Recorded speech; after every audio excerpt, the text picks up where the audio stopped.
Vocês pediram e agora o falatório vai falar.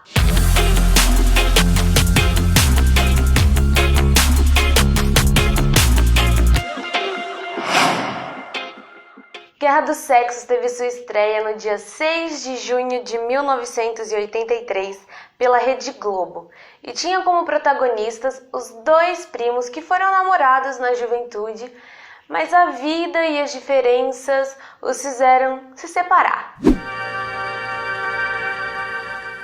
Charlotte Pereira de Alcântara Barreto, mas também conhecida como Charlot, foi interpretada pela magnífica atriz Fernanda Montenegro.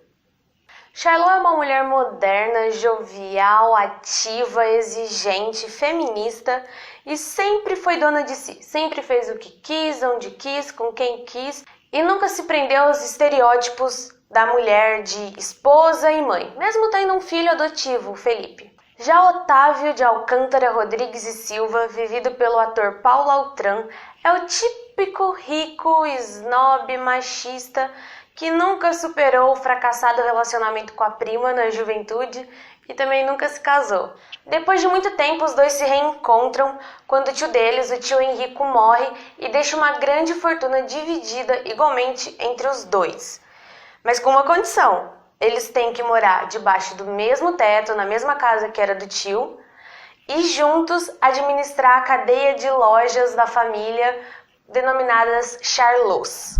A trama se desenvolve com a convivência difícil da Charlot e do Otávio e mostra bem diretamente a insatisfação deles com o testamento deixado pelo tio, e principalmente pelo fato deles terem que dividir a fortuna. E bom, é aí que eles fazem uma aposta e é aí que começa a verdadeira guerra dos sexos.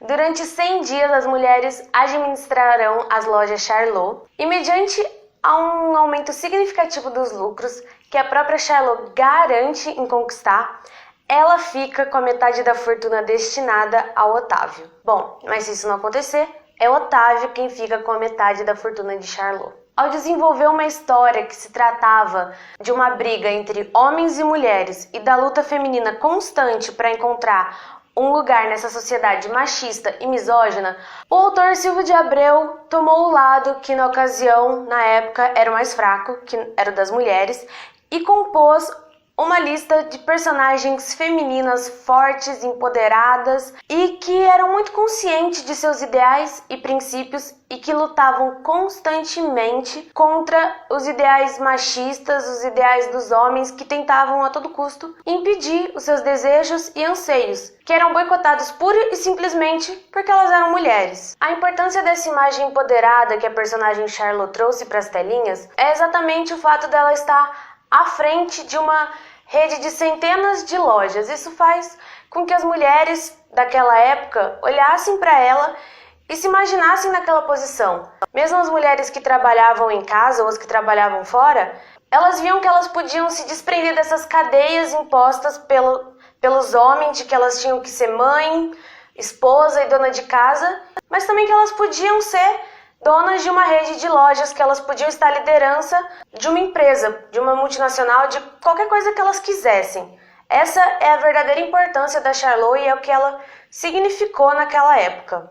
Só porque você não aguenta ver uma mulher num posto de mando, você não hesita em ter prejuízo em sua própria vida? Você pode renunciar à sua parte na herança e ir lavar panelas na cozinha, que é o seu lugar. Bom, por fim, no questionário que eu pedi para algumas mulheres responderem sobre a Charlot, todas elas tinham visto a novela e elas concordaram que a Charlot foi a personagem mais marcante da trama e como características colocaram a Charlot como arrojada, independente e empoderada.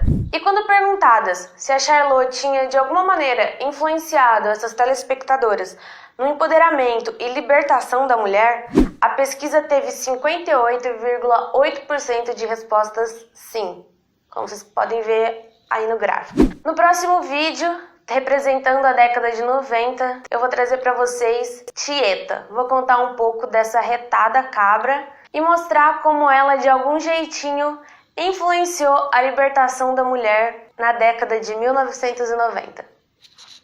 Falou!